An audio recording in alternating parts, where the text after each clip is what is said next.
ci actualité bi Thioune door ko ak li nga xam ne moom moo nekk di am actuellement ci assemblée nationale ak modification yi nga xam ne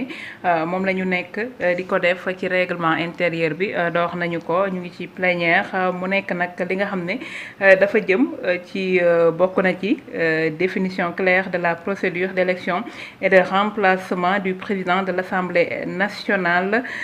mais également ci augmentation de taille des commissions permanentes qui passent de 30 à 35 membres à l'exception de la commission des délégations de la commission de comptabilité et de contrôle waaye également renforcement du rôle de coordination de la conférence des présidents ba tey dinañu am benn comité permanent d'évaluation des politiques publiques lu jëm tamit ci benn chaîne création d'une chaîne parlementaire loolee tamit bokk na ci li nga xamante ne ni moom la ñu nekk di ci rek statuer ci assemblée nationale liggéey bi doox nañu ko ak ay explication teg seen ay rapport mais yenn ci ay parlementaire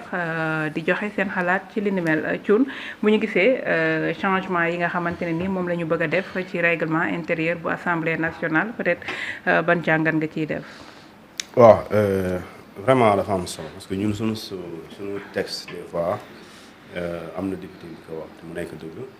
mooy ci côté perfection. texte yi dañuy des fois. da ngay gis ne wax nañ ci lépp mais des fois dañuy am jafe-jafe pour appliquer loolu. des fois même dinañ wax ci lépp waaye mu am tuuti vide juridique maanaam loo xamante dafa desel lëndëm te loolu su boobaa loolu mooy nekk des sujets à interprétation. diverses surtout pour la plupart. tey sooy xool Macky Sall mu mi waaj a dem ñëpp ñi naan kan moo koy remplacer est-ce que le poste maanaam kii.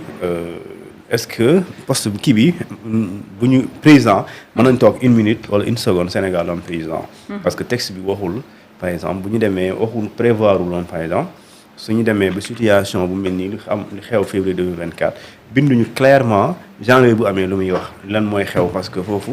le texte plutôt parle de en cas de démission en cas de décès en cas également d'empêchement définitif yooyu noonu mais waxul bu ñu demee ba Sénégalais yi werante jubawuñ ci texte ci kaddu élection am na du am ci diggante boobu waxuñu kan moo koy remplacer. léegi nag ñun aussi ci règlement intérieur bi certes bëri na point yu baax yu fi ne mais yu bëri leeruloon. di bokk leeruloon mooy bokk na ci manière bu ñuy parité bu ñu war a appliquer ci élection ñi nga xam ne ñoom ñooy composé. dañuy jiite assemblée nationale. te gis naa ñu apporter ci précision bu leer léegi dootul nekkati weerante. gis naa aussi ci li ñuy tuddee rapport gouvernement ak pouvoir législatif bi nga xamante ni premier ministre bi dañ ne dafa war a ñëw ginnaaw bu ñu laajee gouvernement bi ay question ministre yi war a ñëw ginnaaw bu ñu leen posé ay questions écrites ou question orale ñu war a ñëw wuyu si léegi ñu ne. dina ñëw au moins benn yoon ci ñetti weer yi benn yoon léegi nag au moins ça veut dire que donc mën na ñëw plusieurs fois durant les 3 mois mais au moins li nga xamante mënul ñàkk loo mën a def quel que soit ce surcharge quel que soit ce calendrier le premier ministre et son gouvernement doivent se présenter au moins une fois à l'Assemblée nationale pour répondre aux questions des députés sur des questions yi nga xamante ni moom lañ leen posé. beneen bi mooy le règlement intérieur certes wax na que député dina war a am li ñu tuddee assistant parlementaire. mais à ce que je cherche suñ ko appliqué woon tamit bëriwul parce que député bu nekk daa war a am koo xamante ni da ngay nekk sa wet de manière très simple comme genre sa assistant boo xamante moo lay jàppale si yenn questions yi. mooy tey am na député yoo xamante ni dañ leen sas ñu ne leen ñett yi la Sénégalais yi di xaar si yéen. waaye ñett yu bëri député yu bëri am na ñoo xamante ni soo koy sérieux ñii lenn daal mën nañoo voter mën nañoo yëkkati loxo waaye contrôler l'action du gouvernement même bu ñu ko bëggee dañuy am jafe-jafe pour def ko évaluer les politiques publiques même bu ñu amee. bu ñu ko mënee am nañ jafe-jafe pour mun am ko. parce que benn pour soit plus compétent ci àdduna bi. boo amul moyen d'accord à ta disposition. mënuloo def li la sant. mënu nekk donc am ñoo xamante ni mënuñu d'abord xamuñu sax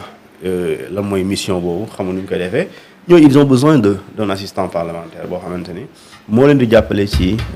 liggéey boobu noonu te député yi ñun Sénégal jàpp nañ ne da ngeen nekk ci assemblée nationale rek waaw quels sont ceux qui sont contre nga yëkkati sa loxo qui n'est pas d'accord nga yëkkati nga noppi abstention nga taxaw ni 17 ans c'est pas ça le débat à l'Assemblée nationale c'est l'élément le moins important mais voter légiférer moo gën a yomb parce que ku ne mën na yëkkati sa loxo nga dem am na député yoo xamante ni dañ fay toog pendant toute leur session duñu mës a wax mais tey léegi ñu ne leen li nga xamante ni moom mooy contrôler l'action du gouvernement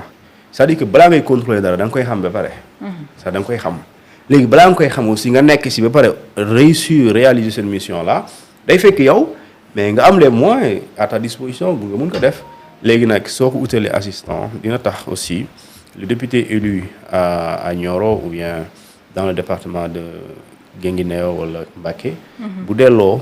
mu ànd ak assistant boobu dina mën a jël les jafe-jafe askan googu nga xamante ni certes ci parti bi lañ ko élire waaye dina remonter ces informations yi nga xamante ni c'est local pour que le gouvernement mën ci indi saafara loolu am solo la beneen bi mooy au sujet de la déclaration de politique générale xam nga foofu aussi ñun dañ ci doon nekk di weenante sauf par principe la constitution moom daf ko rendre obligatoire mais par principe la constitution waxul par exemple yoonam nekkul ci délai la constitution ne s'est pas prononcée ci l'aspect temporel maanaam tey waxul timing bi certes da nga koy def mais da nga koy def ci ñetti weer wala ñaari daf ne di nga ko def daal loolu moom vraiment di nga ko def mais le règlement intérieur ñëw pour dëggal principe boobu pare tënk le premier ministre c'est-à-dire que le premier ministre n'a plus le choix et n'aura plus le choix quel que soit ku mu mën doon bu ñu la tabee tu as au moins 3 mois sans débat sans ay amul parce que amul ambiguïté c'est clair c'est transparent donc tu viens tu passes à l'Assemblée nationale tu fais ta DPG convaincante ou pas kooku beneen débat mais di nga ko def loolu lu am solo la léegi nag règlement intérieur bi aussi gis naa ñoo xamante ni les auteurs Ayib Daffé ak le groupe parlementaire les Patriotes ak maître Aïssata Tall Sall ak ki nga xamante ni moom mooy comment il s'appelle encore pas boobu nekkoon PDS waaye Tafsir Thioye et bi ma gisee ñooñu ñu ne auteurs yooyu non j'ai été rassuré parce que Tafsir Thioye dafa dajale benn expérience parlementaire boo xamante ni non Sénégal dafa soxla waxuma politique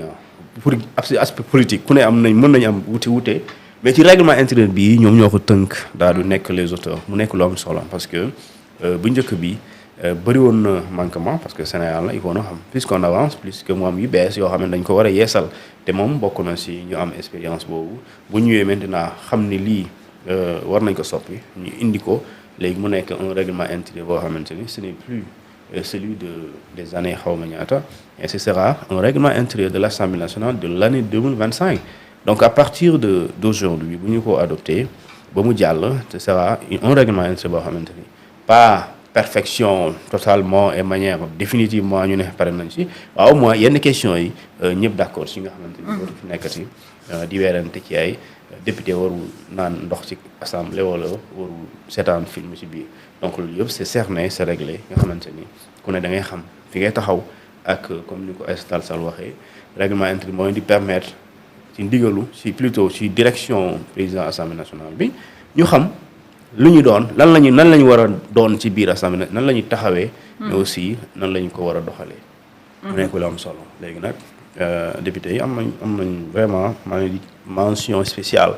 li ñu d'accord nii nga xamante ni lii intérêt assemblée nationale intérêt Sénégal yeneen question yi nga xamante ne des questions vitales ñu d'accord si ñu bañ ci nekk di weerante ñu bañ fi di ay détails yi nga xamante ne intérêt sénégalais benn intérêt sénégalais nekku du intérêt politicien ñoom seen parti wala seen coalition loolu moo si nekk donc mu nekk lu am solo pour tey et j'espère que si kanam incha allah yenn question surtout la question d'immunité parlementaire ak li ñu tuddee la haute cour de justice am na coppite incha allah ci kanam war nañ si mun wax d'accord bu ñu paree ci loolu la ñuy ñëwaat ci coppite yooyu mais dañuy bàyyi Khadim Bamba peut-être mu ñëw